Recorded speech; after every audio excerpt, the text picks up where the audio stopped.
Research చేసిన తర్వాత నాకు తెలిసింది నేను చేసిన తప్పులు ఏమి. సో ఒకటి over fertilizer, over pesticide use చేసింది.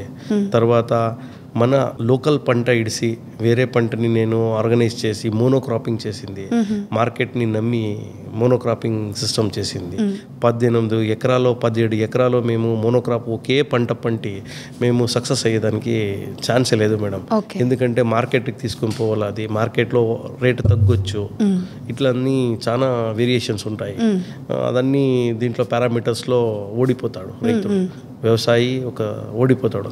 అందుకోసము నేను 2 years లాస్ చేసిన తర్వాత మా వైఫ్ తర్వాత మా కిడ్స్ అన్నీ నాకు చాలా బ్యాకప్గా నిలుచుకున్నారు వాళ్ళంతా.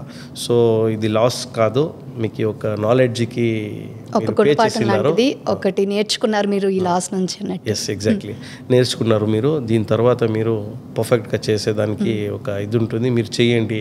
ఈ బిజినెస్, ఈ అగ్రి బిజినెస్లో ఎప్పుడు లాస్ ఎవరు కాలేరు, ఏమీ అయ్యలేదు. ఇది ఏమి తప్పు చేసినామో అది తలుచుకుని మేము కరెక్షన్ చేసుకుని చేద్దాము అని ప్లాన్ చేసి తర్వాత వెట్ ఫార్మింగ్, డ్రై ఫార్మింగ్, దాంట్లో ఆగ్రో ఫారెస్ట్రీ, తర్వాత ఫ్రూట్ ఫారెస్ట్ మనకి ఇంటికి కావాల్సి ఉండే అట్లా మార్కెటింగ్ కోసము ఎలా మేము ప్లాన్ చేయాలా, ఇట్లా కూర్చొని నీట్గా ప్లాన్ చేసి ఏడాడ ఏమేమి రావాలా వాస్తు ప్రకారంగా. అంటే నేచర్ ఎగెన్స్ట్గా పోకూడదు, నేచర్ కోఆపరేట్గా మేము న్యాచురల్ ఫార్మింగ్ చేయొచ్చు, కెమికల్ ఫార్మింగ్ చేయొచ్చు, ఆర్గానిక్ ఫార్మింగ్ చేయొచ్చు. ఇదన్నీ చూసి మనదే ఒక వెరైటీగా ఒక మోడల్ ఫార్మింగ్ చేసి ఇప్పుడు ప్రస్తుతం బాగా నడుస్తుంది.